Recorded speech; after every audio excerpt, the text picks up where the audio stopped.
ناظرین گرامی، السلام علیکم ورحمۃ اللہ وبرکاتہ۔ جیسا کہ آپ کو معلوم ہے، ہندوستان کی ایک بڑی ریاست اتر پردیش کے الیکشن اور کچھ ہی دن باقی رہ گئے ہیں۔ انتخاباتی ہلچل تیز ہو چکی ہے۔ سیاسی پارٹیاں نیوز چینل پر سرخیاں بٹور رہے ہیں۔ انقلابی اقدامات دیکھنے کو مل رہی ہے۔ فتح و شکست کسے ملے گی یہ پتہ نہیں، البتہ یہ بات تو یقینی ہے، لوگ کچھ نیا دیکھنا چاہتے ہیں اور کچھ تبدیلیاں چاہتے ہیں۔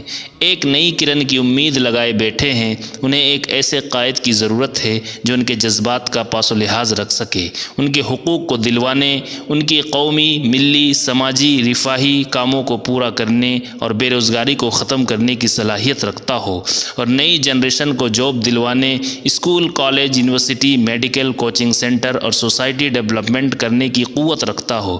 اور سب سے بڑی بات یہ ہے کہ وہ قوم و ملت کا ہمدرد ہو۔ اگر آپ دور دور تک نظر ڈال کر دیکھیں، آپ کو ایک ہی چہرہ نظر آئے گا، ہر جگہ ایک ہی آواز گونجے گی، ہر جگہ سے ایک ہی صدا آئے گی، وہ ہے بیرسٹر اسد الدین اویسی۔ اللہ تعالیٰ نے انہیں بیک وقت بہت سی خوبیوں سے نوازا ہے۔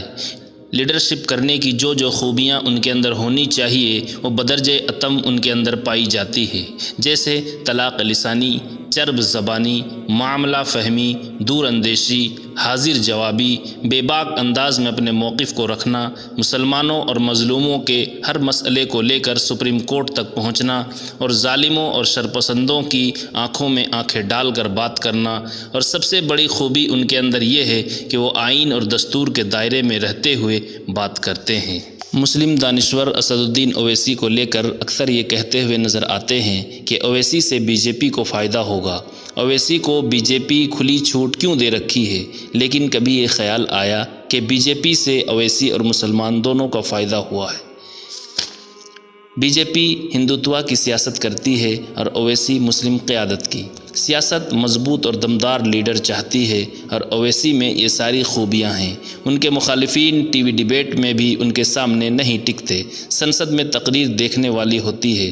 مسلم قیادت کو ایسا لیڈر آج تک نہیں ملا جو قانونی داؤ پیچ بھی رکھتا ہو اور سیاسی بازیگر بھی ہو۔ ساری سیکولر پارٹیاں اس وقت ڈاؤن ہیں۔ وجہ یہ ہے کہ ان کی سیاست چمک چکی ہے۔ اگر بی جے پی انہیں کھلی چھوٹ دیتی ہے تو اس کا نقصان ہے، جبکہ اویسی کو چھوٹ دینے میں اس کا فائدہ ہے۔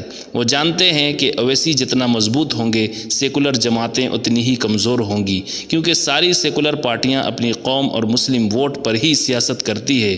بی جے پی جانتی ہے کہ اویسی راتوں رات اقتدار تک نہیں پہنچ سکتے، اس لیے انہیں ٹارگٹ نہ کیا جائے، جبکہ سیکولر پارٹیاں راتوں رات اقتدار حاصل کر سکتے ہیں، اس لیے انہیں ہر طرح ڈاؤن کیا جائے۔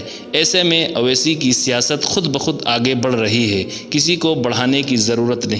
مسلمان 70 سالوں سے کسی ایک پلیٹ فارم پر جمع نہ ہو سکا، وہ آج اویسی کے ساتھ آگے بڑھ رہا ہے۔ اگر سیکولر پارٹیاں اقتدار میں رہتی تو شاید مسلمانوں کی سمجھ میں اب تک نہ آتا، لیکن اب 7 سالوں میں ہر مسلمان سمجھ چکا ہے، یہی پلس پوائنٹ ہے۔